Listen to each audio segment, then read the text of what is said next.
Now, a metal detectorist has found what is believed to be one of England's earliest gold coins while searching farmland in Devon on his first metal detecting search in over a decade. The find happened last September, and at first the man was oblivious to how rare the coin was. I'm not sure this is the coin, but it's certainly how the coin looks. It's thought to be one of only eight that are in existence. The coin is going to be auctioned and could sell, nobody really knows until it happens, for as much as £500,000. Let's turn to the Professor of Medieval History at King's College London, Dr. David Carpenter, who's been talking about this. Dr. Carpenter, appreciate your time. Thanks very much indeed for joining us. How rare? It is very rare. That was indeed the coin you just saw.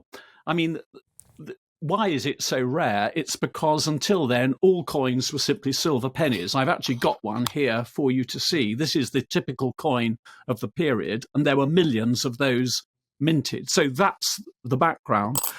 Then in 1257, Henry III thought, wonderful wheeze, we'll mint a gold coinage, and it was a complete flop. And that's why only 8 of them survive. And until this find, there were just 7. Now there's the 8. I wanted to have one of these all my life, but I haven't got £500,000, unfortunately, to join the bidding. It's a reminder, actually, that some of the problems of economics don't really go away. Here we are looking back into the Middle Ages, and we talk a lot now about quantitative easing. This was its version at the time, albeit to deal with the Welsh Wars. Well, it wasn't quite that. What Henry III did was that he wanted to take an army out to Sicily to put his second son on the throne of Sicily. And the currency in Sicily was indeed in gold.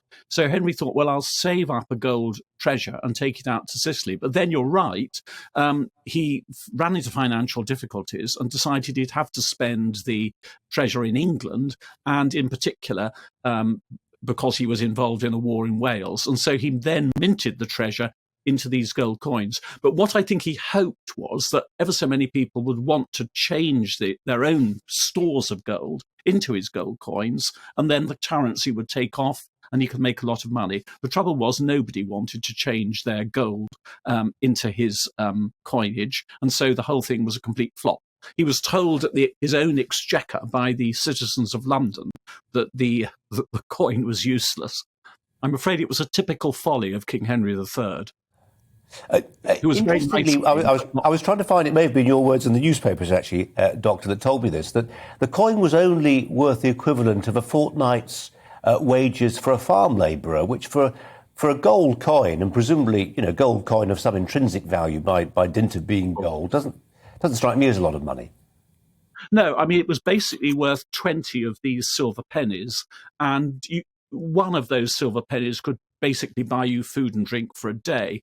But then if you think how very, very poor a large numbers of people were, I mean, 20 to have a stock even of 20 of these or one gold coin was quite a lot of money. And that's one reason why it wasn't much use. It was just no use to the large proportion of the population. I mean, the other reason was that there just was no very much gold circulating in the kingdom, and so nobody really wanted to have a gold coinage. 100 years later, when Edward III minted a successful gold coinage, the kingdom was awash with foreign gold. It wasn't awash with foreign gold in the mid-13th century, so the whole scheme was misconceived.